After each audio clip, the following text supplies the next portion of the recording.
El día de hoy vamos a tocar el tema proyecto de reforma del convenio modelo de la OCDE del mes de julio del 2017, y para ello contamos con la participación del profesor Philippe Marchesou. Philippe Marchesou es profesor de la Universidad de San, es doctor en Derecho de la Universidad de Estrasburgo, responsable de los programas de Derecho Tributario Europeo del Colegio de Europa Brujas, es presidente del Departamento de Derecho Público de la Universidad de Estrasburgo, miembro del Consejo Científico de Doctorado en Derecho Tributario Europeo de la Universidad de Bolonia. Además es profesor invitado y conferencista de diversas universidades, tanto en Europa, Canadá y en Latinoamérica, ¿no? Cuenta con múltiples publicaciones de libros y ciertamente un experto sobre la materia. Me parece que estamos en medio del camino, es decir, en un momento de un acontecimiento que, gracias a las iniciativas tanto del G20 como de la OCDE, están haciendo evoluciones que, bueno, dan ilusión, una gran ilusión para los juristas que nosotros somos. Es decir, que vivimos por 40 y pico años en un mundo de convenios bilaterales que se han desarrollado de manera impresionante. Hasta ahora estamos al nivel de 3.500 convenios. Y después, desde unos 4 años, comenzamos a vivir en un nuevo mundo, que es un mundo de convenios multilaterales. Y cómo se puede imaginar, tratándose de la tributación y especialmente de la soberanía de los estados en materia de tributación, cómo se puede imaginar este tipo de agregación de todos los miembros del concierto tributario mundial en un instrumento jurídico que parece tan complicado para obtener un acuerdo mutual tan importante. Eso es un desafío muy brillante para la OCDE, muy interesante para nosotros, y que supone una observación bastante crítica sobre lo que va a ocurrir. Ustedes saben que ya estamos con 2 convenios multilaterales, uno que ya funciona, que es el convenio multilateral sobre el intercambio automático de datos de manera anual en materia de elementos financieros de los contribuyentes personas físicas, y el otro que vamos a ver un poco hoy es el segundo tipo, que se encuentra en el sistema BEPS, para permitir la realización más rápida de actuaciones y de reformas en la materia de estas acciones. Bueno, lo que vamos a ver esta mañana, pero de manera muy interactiva, es lo que yo desearía. Eso es sí. Son las 2 novedades que tuvieron lugar en el verano de este año 2017, es decir, la firma del convenio multilateral del proyecto BEPS por 76 estados el 7 de junio, y por otra parte, no, eso es el grafismo de Luis Durán, se lo reconoce, sí, mucho mejor, ustedes van a ver, que el mío. Y el otro acontecimiento es la adopción de un proyecto de modificación del convenio modelo clásico el 11 de julio. Naturalmente, en el ámbito contemporáneo existe una articulación estrecha entre ambos textos, es decir, que el convenio BEPS aparece para poner en aplicación rápidamente las nuevas medidas de lucha contra las posibilidades de evasión fiscal por las firmas multinacionales, y para reforzar las posibilidades de solución de los conflictos. Mientras que las modificaciones del convenio modelo tienen una ambición ligeramente diferente, complementaria, es decir, de promover en los nuevos convenios bilaterales que van a firmar los estados las mismas ambiciones y permitir en el mismo momento una articulación fácil en el futuro con el convenio multilateral. Es un real desafío y, como se dice en francés, un mono bastante anciano, tengo cierta inquietud frente al futuro y cómo podrá efectivamente funcionar. Bueno, los temas de ambos documentos son comunes. Efectivamente, tenemos un marco general, es decir, que los estados respetables del concierto tributario mundial reconocen la necesidad de mejorar la cooperación en materia tributaria. Y eso es realmente desde 4 años una real novedad, en particular por medio del intercambio de datos y de la asistencia en materia de recaudación, con el fin de prevenir tan la evasión como el fraude, ¿no? Se siente aquí que la visión es bastante idéntica, tanto para la evasión que para el fraude, mientras que como juristas consideramos que se trata de dos cosas diferentes, efectivamente. La modificación de la introducción del convenio modelo se lo dice que es para eliminar la doble imposición, eso es el aspecto clásico desde 1967, y para prevenir la evasión y el fraude fiscal. Eso es una novedad no solo semántica, sino que traduce lo que calificaría del espíritu de Londres desde abril del año 2008, es decir, la reunión del G20 que decidió que había ahora que luchar, después de una cólera famosa de Barack Obama, que había que luchar contra este tipo de dilución de la base imponible de las grandes sociedades. Y institución también de una correspondencia entre los dos textos, de un punto de vista de jerarquía de las normas. El convenio multilateral, diría naturalmente, supera los convenios bilaterales existentes, eso por voluntad del Estado que lo firma. Significa, si tenemos tiempo podemos hablar de eso, significa que al momento de firmar el convenio multilateral, el Estado ya sabe cuáles son las zonas de conflictos que van a revelarse entre los convenios bilaterales que ya este Estado firmó con el nuevo convenio multilateral. Un aspecto importante en esta evolución del verano del año 2017 es el enriquecimiento de la noción de establecimiento permanente. Eso es ustedes lo saben, es un punto eje dramático de la evolución de la elusión fiscal.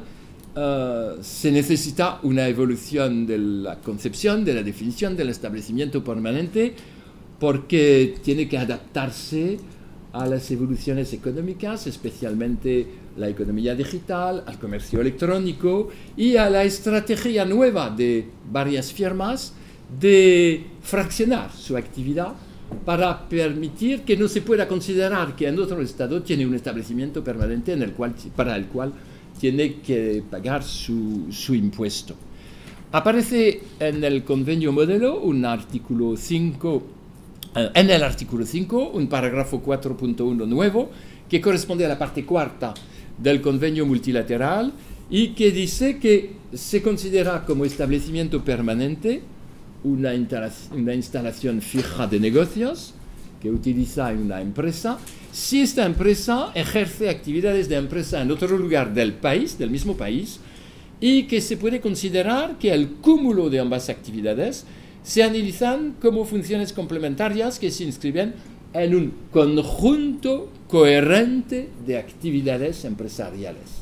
Es decir, que la OCDE y después los estados que firman están de acuerdo para considerar que estamos en una economía globalizada muy sutil, en la cual las multinacionales desarrollan proyectos muy organizados de manera muy sofisticada que les permite considerar que tienen, varias instalaciones en un estado, pero no se puede considerar con la clasificación clásica, con la definición clásica del establecimiento permanente como instalación fija de negocios, que se trata de un establecimiento permanente.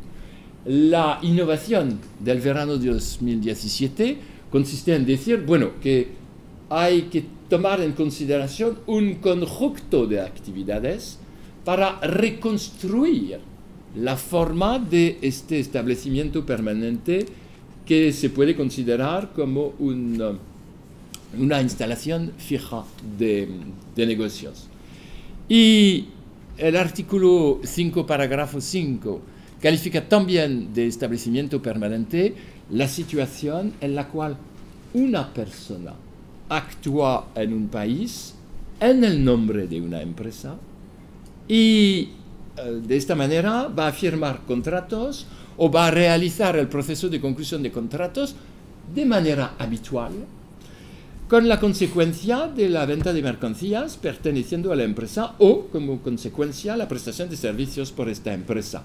Y significa que en el futuro, en un futuro inmediato, no se podrá considerar como ausencia de establecimiento permanente una estructura dirigida por una empresa, pero con la apariencia, el aspecto, la especie de fachada de un señor que es solo el firmador, el organizador de contratos para esta compañía. Eso será un establecimiento permanente. Tuvimos un caso hace 2 meses en Francia de este tipo con Google. El Estado francés estaba diciendo que, bueno, Google tenía un real y un sustancial establecimiento permanente en Francia y que así no tenía que pagar, si me acuerdo bien, 15 millones de euros de impuesto, pero 900.000 millones de euros de impuesto.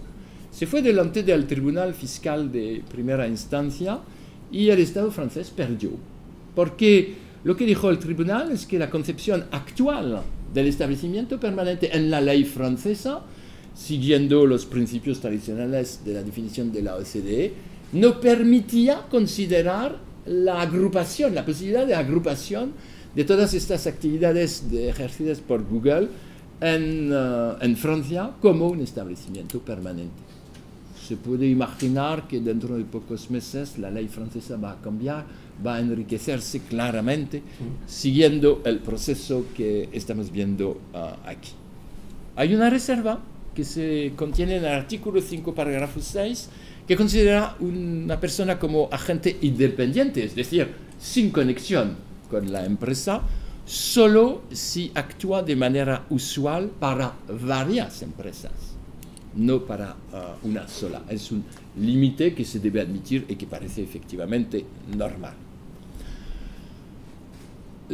Eso es el aspecto positivo de la definición, del aporte de la concepción del establecimiento permanente por el convenio multilateral. Hay después la segunda parte, el segundo aspecto, que es el aspecto negativo, es decir, cómo se puede luchar contra un fenómeno de elusión de establecimiento permanente. Y aquí, la parte cuarta del convenio multilateral contiene 4 artículos, del artículo 12 al artículo 15, que están dedicados a la elusión del estatus de establecimiento permanente.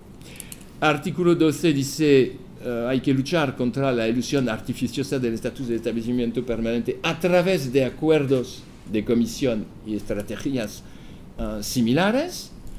El artículo 13 habla de la elusión artificiosa del estatus de establecimiento permanente a través de exenciones de actividades concretas.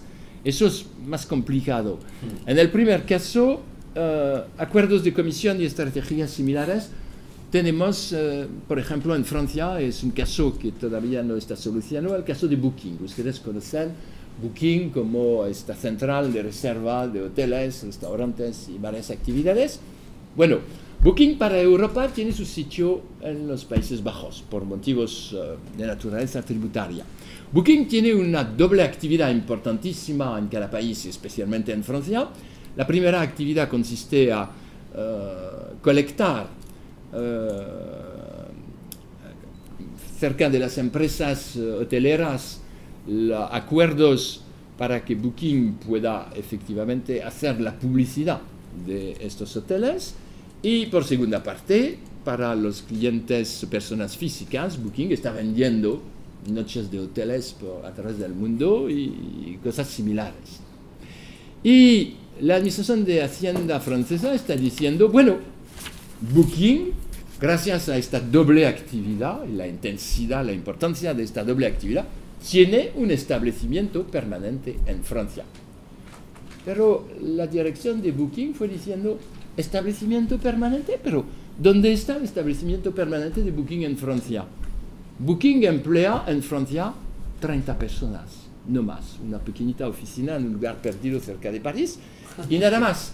Significa que Booking, para trabajar, para actuar su actividad importantísima en Francia, tiene contratos con firmas especializadas en materia comercial para ir a buscar clientes como hoteles, y sobre su sitio internet, Booking dice al cliente individual, Booking es una sociedad de los Países Bajos y la factura viene de Holanda. Y Booking está diciendo, bueno, no tenemos ningún establecimiento permanente porque no tenemos un lugar fijo de creación de riquezas en Francia. Y eso es el desafío contemporáneo contra el cual quiere luchar efectivamente el convenio multilateral. El uso artificioso del estatus de establecimiento permanente a través de exenciones de actividades concretas es el problema de los convenios preexistentes que eximen una parte de actividad y así las firmas pueden organizar una articulación para escaparse de la calificación de establecimiento permanente. La fragmentación de contratos, artículo 14, es el mismo espíritu, y el artículo 15 da la definición de persona estrechamente vinculada en la empresa para mostrar que, bueno, si la empresa tiene el control real, sin consideración jurídica, del capital de la persona, esta persona pertenece al grupo y por este movimiento se enriquece la noción de establecimiento permanente. De manera global, este tema corresponde a la acción 7 del BEPS, es decir, de impedir las medidas que tienen como objetivo de evitar artificialmente el estatuto de establecimiento permanente. Eso es me parece, el desafío principal contemporáneo de los estados para considerar que, bueno, la riqueza se la debe grabar en el país de realización física, es decir, en el lugar en el cual existen los clientes y no la evaporación en paraísos fiscales con ilusión gracias a los esquemas que hemos visto y que vamos a ver después con Luis. Eso es importantísimo. Hasta el día de hoy, en las leyes nacionales se veía una concepción muy tradicional y el Tribunal de Justicia de la Unión Europea, por ejemplo, parece todavía un poco bastante clásico, sino reaccionista, diciendo, bueno, un establecimiento permanente es la reunión permanente en un lugar de elementos físicos y personales. Hace mucho tiempo ya que la creación de riqueza no necesita la reunión permanente en un lugar de elementos fijos, tan físicos como personales. Significa que la definición tiene que adaptarse y si eso no funciona, la alternativa es el regreso hacia otra concepción internacional, que es la concepción del impuesto a la fuente. Lo que se practicaba a fines del siglo XIX entre el Imperio Alemán y Austria en unos convenios, por ejemplo. Parece, desde este punto de vista, una especie de risa de la historia. Tercer aspecto, más técnico, pero que quiere solucionar el convenio, es la articulación entre el convenio, las disposiciones legislativas y la jurisprudencia. Es decir, que se debe admitir la coexistencia de los convenios con normas legislativas y normas jurisprudenciales, si se puede hablar de normas jurisprudenciales, especie de soft law, con antiabuso del derecho interno. Aquí los comentarios del proyecto de modificación del convenio bilateral contiene unas disposiciones diciendo que en varios casos, en muchos casos, si hay situaciones de abuso de derecho, a menudo se realizan estos abusos a través del uso inadecuado de convenios bilaterales. Y ya existen normas nacionales que luchan contra esta situación. Y dice que, bueno, hay que usarlas, pueden ser utilizadas, la ley nacional puede servir, no se debe abandonarla, pero si hay un conflicto, naturalmente si hay una contradicción entre la norma nacional y el convenio, supera el convenio por el motivo de pacta sunt servanda, claramente. Tenemos después un aspecto complementario del convenio, que contiene el convenio modelo, es el nuevo artículo 29, que corresponde a la acción 6 del BEPS, es decir, impedir el otorgamiento inadecuado de las ventajas del convenio.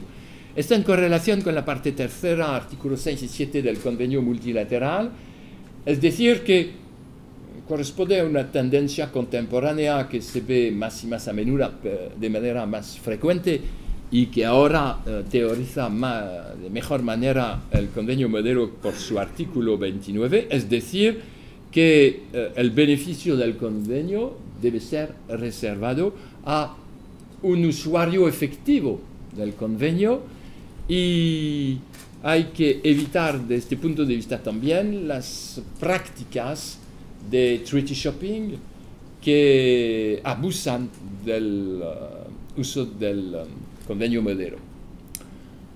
Y el último aspecto es la renovación de los mecanismos de solución de los conflictos, es decir, correspondiendo a la acción 14 del BEPS. El convenio modelo contiene un artículo, el artículo 25 y sobre todo sus comentarios que renovan la posibilidad de arbitraje, es decir, que el convenio modelo insiste sobre el procedimiento amistoso de solución de conflictos entre los dos estados firmantes, pero funciona en la práctica de manera muy escasa.